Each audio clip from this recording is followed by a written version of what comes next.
It's certainly a bit of a weird time for Pixar at the moment. After a long run of sequels during the 2010s, the new decade started out with a lot of promise for them, finally returning to originals and giving some new talent a chance to shine. Unfortunately though, all that quickly took a turn for the worse at the start of 2020, and you all probably know why. Excluding maybe Sony Animation, Pixar is definitely the animation studio that got dealt the worst hand during the pandemic, and they're still having to deal with the aftermath of that. We all know what happened with Onward, but that was more of a timing issue. Sadly, it seemed like that movie's failure sent a terrible message to the higher-ups at Disney who didn't see Pixar as profitable anymore. Then their following movie Soul was sent straight to Disney+, then the same thing with Luca, then the same thing with Turning Red. It was bizarre to see this prestigious studio be delegated to just making streaming content to be shoved in between the slew of terrible Disney animated movies that were made with like 20 bucks. Understandable at first, maybe, but by the time Turning Red came out, it was just ridiculous. And what made matters even worse was the return to theaters with Lightyear last summer, which did not go well at all. On top of not being a good movie, it got demolished at the box office, and now it's just a massive bomb that nobody remembers or cares about. With this now 3-year streak of financial losses for one reason or another, tensions seem to be getting higher at the studio, which puts all the more pressure on their new movie, Elemental. Or I guess you can say, water pressure. There seemed to be weirdly a lot working against this movie prior to its release, not just in terms of how much money it would make, but how good it looked like it was going to turn out. Everyone's been saying this, but the marketing for this movie was not very good. Not in terms of promotion existing at all, because it did, ahem, but everything in the trailers and advertisements wasn't something that raised any sort of excitement towards the movie. Lame jokes, a generic looking story, and not really offering out anything gripping to the audience. I didn't think the movie looked awful or anything, but nothing about it really screamed exciting, and I can't say I enjoyed watching that trailer 2,000 times in theaters. But I wanted to keep an open mind and hope for the best, because I have at the very least liked all of the non-Lightyear Pixar movies from this decade. And after watching Elemental, yeah, I would say that I like it, but it's a rather soft version of the word like. I get why people would adore this movie, it has its own special feeling to it, but I can also see why it would be regarded as a Pixar disappointment. And for me personally, this movie falls right smack in the middle of those two standpoints. Didn't love it, but I guess I can't say I was all that disappointed with how it turned out. Elemental is another effort from a director who hasn't directed much at the studio before, that being Peter Sohn. Yeah, technically his name is on The Good Dinosaur, but I don't really count that, and I don't think he would want to either. Much like Luca and Turning Red, you can tell this movie came from a special place in the director's heart. Unfortunately, a lot of that seemed to get drowned out in the marketing by the what if blank had feelings concept that Pixar is famous for. Just the premise of this movie feels like Pixar trying to mimic itself, and it's not exactly the most thrilling thing they've ever come up with. A city that's populated by elements called Element City. What a creative name. How riveting. On top of that, if you think about this universe for more than 10 seconds, a lot of questions come up to the point where the world can almost be considered Cars levels of confusing. If there are water people, then what are the lakes and oceans made of? Dead bodies? There are earth people, so like, what is the ground made of? Is it also alive? How do fire people not burn or melt most of the stuff they touch unless the plot says so? If air is alive, then like, what are they breathing? Would breathing be considered murder in this universe? How does air even wear clothes? They mention God in this movie, so there must be some sort of element religion and element Jesus, but I don't want to think about that. You see, my head already hurts. When you make a world that's populated by things instead of people or animals, then you better make an effort to tie the actual narrative and themes into that world, or it's just gonna come across as dumb. And to give credit where credit is due, I can see the angle that Sohn and his team were trying to approach this concept from. It's supposed to be a metaphor for immigration and different cultures coming together, and I can see how that could work, but I think I can see the angle a little too clearly to the point where it's so obvious what the movie is trying to do. When you get to that point, you begin to question why they didn't just simplify things and make it about humans. I mean, the first shot of this movie is the fire parents traveling to the big city from Fireland. Okay, could you not think of a better name? It's made pretty clear right off the bat what this whole thing is supposed to be a metaphor for.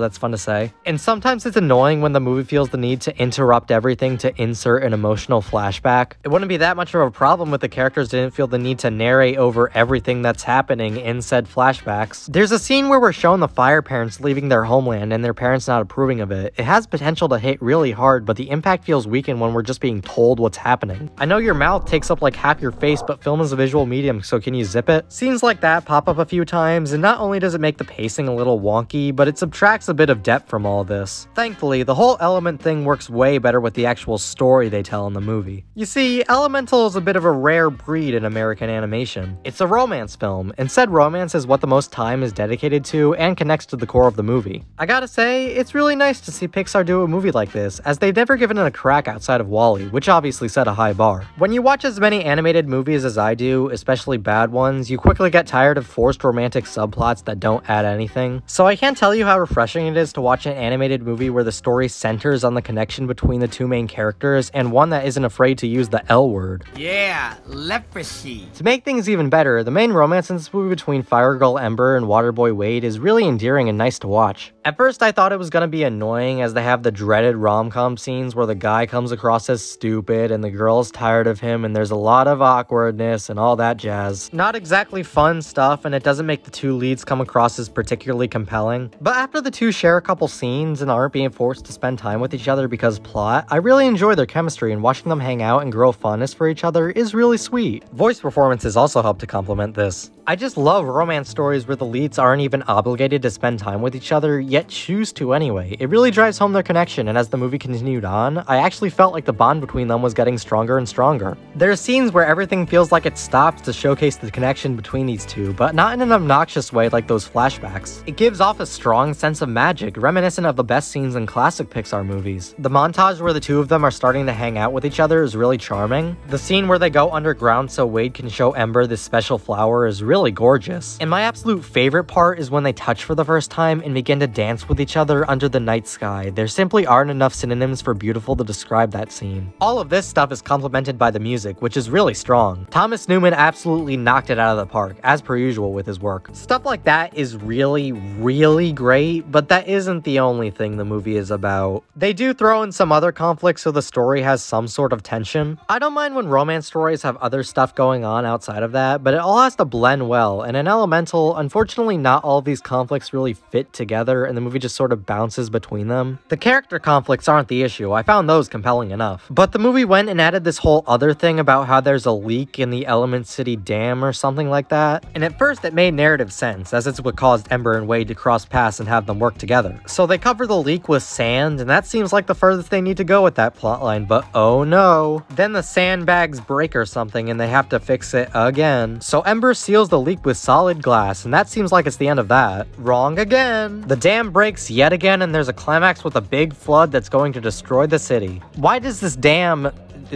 have so much story importance that they have to keep breaking up the flow of the movie to refix it? After the two fixed it the first time, I would have preferred if they dropped trying to have a big threatening conflict and just focused on making the story character driven, like the best romance films are. It does kinda mess with the pacing of the movie because I was only really interested in the more calm slice of life stuff these two get into, but the movie needs to have tension, so giant tsunami it is, I guess. I guess that's not really a huge issue though, and the characters are still compelling enough to sustain the story. I really liked the main character Ember. They did a really good job establishing who she is and her relationships with her family, which are genuinely sweet and touching, adding more emotional weight to the story. I wanted her to get what she actually wants in the end and discover her own path. Really good stuff. It was also a good decision to make her specifically the main character, rather than splitting that role with Wade. Normally, romance stories tend to work best when both characters in the relationship are given an equal amount of story focus and development, but I think this works as an exception because Ember's interesting enough to support the movie on her own, and they do just enough to make Wade feel like more than just token love interest. I thought I would find this guy annoying when he first got introduced, in a scene where he does nothing but cry a lot. We'll get back to that later. Fortunately, I warmed up to him a lot as the romance progressed, and it's clear how much he cares for Ember and is trying to help her out. If I haven't made it clear already, these two characters are my absolute favorite part of the movie. I could watch them interact for hours. Even the McDonald's commercial with them is adorable.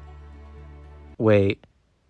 How does McDonald's... As for pretty much every other character, there's actually not that much to them. Some, such as Ember's parents, are for emotional motivation, which works, but all these other side characters only exist to fulfill one plot point, or just make quick jokes. Like this Cloud lady is just there, and then there's also...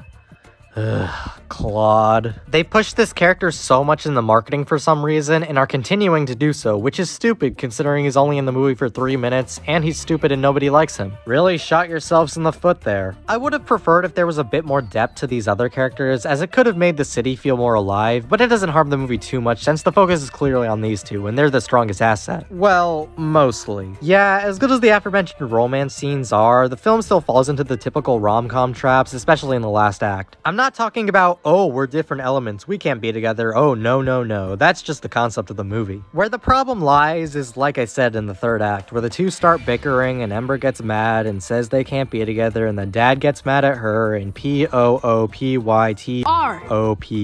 I can see why they had it in the movie, but it's just annoying and it feels like it just happens. Especially since it comes 2 seconds after the dancing scene, where it's clear the relationship between the two of them is more than strong. It kinda soured the feel of the movie, and the shift is just so sudden and awkward. As a result, it didn't feel as satisfying as it should have been when the two reunite with each other in the climax, which is a shame since it had the potential to be a powerful moment. Also, there's a fake out death where they try really hard to get the audience to think Wade's dead, but it doesn't work because you're still caught up asking yourself, how does water even die in the first place? Do you guys ever think about dying?